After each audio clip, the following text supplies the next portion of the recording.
Everybody's a suspect! Coming to get you, Bobber. Wolfman's got Nards! The Guilty is the 2021 thriller directed by Antoine Fuqua, and it stars Jake Gyllenhaal, Riley Keough and Peter Sarsgaard. Hi guys, my name is Barry and welcome back to the channel. Today's review for The Guilty is going to be a spoiler review. The reason I've chosen it to be a spoiler review because there's things in this I want to talk about.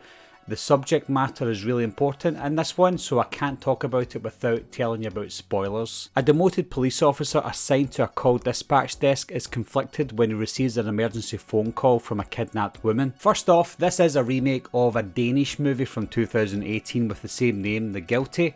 No, I haven't saw that movie, so I can't compare it. I don't know if it's vastly different to the remake, so we won't talk about the original. Before we even get into this review, guys, I think I'm probably best to say this at the start of the review because not a lot of people watch YouTube videos right to the very end. So I'm going to start with this, and this is why it's a spoiler review. This movie is a lot about suicide prevention. And I will get into that part in the movie review, but I want to quickly talk about, the prevention of suicide. In my line of work, I deal with that type of thing every day, more so now, and it's something that doesn't really get talked about a lot. Yes, there's a lot of things going on in the world right now, the pandemic, racism, all those types of things. Every single one of those things are important, of course, and just because I'm talking about one thing doesn't mean I dismiss other things, but a massive thing right now is suicide, and sometimes that's due to the pandemic and all other aspects. But I think suicide prevention is something that you don't see a lot of in movies, especially big movies like The Guilty. And they kind of brush past it quite a lot. Whereas in this film, it was very hard hitting, very emotional, and something that kind of hit home. I've not been affected by suicide personally, but in the line of work that I do, I deal with it all the time, and it's very heartbreaking. And I think in this film, they deal with it beautifully, and again I'm going to talk about it, but I just think that if anyone, I don't mean to put a downer on anyone, but if you've ever thought about suicide, if you know anyone that is dealing with that type of thing and you want to try and prevent suicide, see someone, speak to your local campaign that's doing it in your area. We started doing one in Glasgow called FC United Against Suicide. So there's so many organisations out there, guys, that you can reach out to. So if you're watching this video, you might not be, but if you're watching this video and you've been affected by it, or you know someone that's been affected by it, please speak to someone, speak to them, tell them to speak to someone, because it's very important. And I think that's why this movie is a really important movie for 2021. Going back to this movie though, guys, this movie was shot in 11 days. Just 11 days during the COVID season, and the reason for it is because it was during COVID. So this cast is really small. I'm talking maybe 3 or 4 people that you see in the film, and it's all centered in this one call center in the FBI 911. Is it FBI? No, just the police. In the police call center 911. The only time you see outside of that building is on the news and on blurry scenes throughout the film. You don't actually see anything. It's all blurry until we're back in the office again. So it's a very small cast. Jake Gyllenhaal had to carry this movie from the start to the very end. Yes, we've got Riley Keough, we've got Peter Sarsgaard. Those two play the couple in this film that is centred around. And then you get his sergeant called Bill, who's played by Ethan Hawke as well. So Ethan Hawke, obviously him and Antoine Fuqua go back. I think this is their 4th film together. So it's a really good cast, even though you only see Jake Gyllenhaal. Now, as mentioned in the synopsis, Jake Gyllenhaal is not suspended, but he's demoted to desk duty answering 911 calls. Now, the great thing about this film is we don't know the story straight from the beginning. We are drip fed this story throughout the entire film, from phone calls, from conversations, from the way that Jake Gyllenhaal's acting in this. So we only find out throughout the movie that he's been demoted for the reason that he's killed a 19-year-old kid. We're led to believe, or at least I'm led to believe, that he's killed this kid because he'd done something to Jake Gyllenhaal's dad. That might not be the case, that's just the way I saw it in the film because they don't confirm anything. We find out that this happened 8 months ago, We also find out that he split up with his wife 6 months ago. He's got a daughter, so he can resonate with some of the victims that he's answering the calls to in here. So the direction of this was fantastic. The story was great as well, because again, like I said, we're not drip fed this story until all the way throughout the film. We're piecing it together ourselves. The first piece of the puzzle is when a woman called Catherine calls Joe, played by Jake Gyllenhaal, on his phone, and she's some sort of reporter wanting to get his side of a story. And again, throughout the film, we're led to believe that he's going to lie in court. Him and his friend are going to lie in court and probably say that maybe the victim drew on them first, just to try and get out of it. And then when he speaks to Ethan Hawke, he's telling him not to worry about it, we'll get him back on the beat as soon as possible. So Joe doesn't seem like a really nice guy to begin with, and he's done wrong things, but he's obviously got a family and he's got a heart. And then when he's answering calls at the beginning, he's answering calls to silly people like, oh, I've hurt my leg, or there's a prostitute that stole my laptop. Things like that, it really annoys him. And he's thinking, there's more things going on in the world, and these are little small things. But then when he gets that phone call from Emily, he gets a phone call saying that she's been kidnapped. And he's so dedicated to this case that he forgets about every other phone call that comes in, and he's just focused on this one case, because of certain things that happen that kind of bring him back to his life.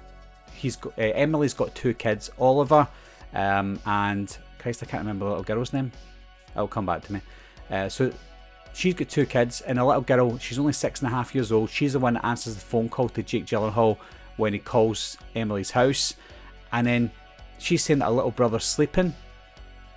He's like, okay, let him sleep, maybe go in, sleep with him. But then when he sends his friend around to check on the little girl, it turns out he's not sleeping. I'll leave the next part to the last, but Oliver is presumed dead at this point. So he's not sleeping, he's dead. So Joe goes crazy. He starts using his own mobile phone to contact Henry, who he believes to be the kidnapper. Now, Henry is the father of the kids. He's the husband of Emily. So we're now looking for Henry and Emily, because we believe Henry has kidnapped Emily. He's got a knife and he's going to kill her just like he did Oliver. Now, things start to take a turn after a while, and this is where, again, it's a spoiler. We find out that Henry hasn't killed Oliver. Henry hasn't kidnapped Emily. What he's done is taken Emily away from the kids because she's a danger. She has issues. Now, I don't think she escaped from a mental home, but she was in a mental home, and I'm assuming that she got out, either escaped or she's made her way back to the family because she's a little bit better. She doesn't take medicine anymore. We find out that Henry can't really afford the bills for her medication, which again itself is a subject matter that's very important. But Henry's trying to protect her. He's trying to protect the kids. Now, Joe himself, and again this is another issue, he's automatically assumed that Henry, the father, the husband, is the bad guy, and Emily's not the bad guy. But when we find out it's the other way around, we're then trying to protect Henry and try and prevent Emily from doing harm. And this is where we come to the suicide prevention, because the last 15 or so minutes of this movie, I was on the edge of my seat. I didn't want anything to happen to anyone. I didn't want anyone to get hurt. Joe himself, he's so upset at this point because he knows he's made the wrong call. Just as I did as a viewer, I automatically assumed that Henry was the bad guy, just like Joe. But no, Emily is the bad guy, and she's not really bad, she's just sick. But the last 10 minutes or so, he's trying to prevent Emily from killing herself. And oh my god, I got goosebumps. I felt so sorry for everyone. I felt sorry for Emily, Henry, the kids, Joe. And this is when I get to Jake Gyllenhaal, because I don't think a lot of people give Jake Gyllenhaal the props that he deserves, because Jake Gyllenhaal is a powerhouse actor. Every film he's in, he's completely different in. And he has to completely control this whole movie. And he does it on his own. There's voice actors, there's people in the background, and that's fine, and they're good. But Jake Gyllenhaal completely carries this whole movie for 90 full minutes. And at that point, when he tries to prevent suicide, my heart went out to him because he was amazing. Now, I won't spoil everything about the movie. The only really thing I'm spoiling is the twist that Emily isn't kidnapped. She hasn't been kidnapped, but I'll leave the end to you guys, because there's some things maybe it's best to see on screen and see the movie wrap up at the end as well. But there's a few things that we've learned throughout this film, and it's very important things as well. One thing is, you never judge a book by its cover, because we automatically assume that the husband is the kidnapper and the wife is the victim. That's not always the case, especially not in this film, so we can't automatically jump to a conclusion. We have to find out what's happened first before we make that decision. Another thing that we've learned is you need to start owning up to things and telling the truth. Again, I won't spoil the end of the film, but there's things that happen that some people just need to tell the truth, and it gets it out and it makes you feel better. It might not make you feel better at first, but it makes you feel a hell of a lot better after the truth comes out. And the obvious big one that we've touched on, is suicide prevention. You know, suicide is a taboo subject for a lot of people. Nobody wants to talk about it. Everybody blames the person that has taken their own life. We don't really call it committed suicide anymore, because you're not committing anything. So it's all about suicide prevention, and this film again deals with it beautifully. It shows on one hand what it's like to feel that way, and I've never felt that way, but I've seen it. But my god, it's so powerful. Again, if you've ever dealt with it before, ever had the feelings, anything like that, and you watch this film, you'll know what I mean, because it's just so realistic. So suicide prevention is the major thing in this film, and again, some people might disagree with me, but I think this film dealt with it beautifully. At the end of the day, guys, I think this is not the best movie of the year, but it's the most surprising movie of the year for me, simply because this is a Netflix movie. I just thought it was going to look like a Netflix movie and just be your generic Netflix movie, and that's it. But it was far from it. Jake Gyllenhaal, this is the performance of the year so far. From all the movies I've seen in 2021, Jake Gyllenhaal has given us the greatest performance of the year.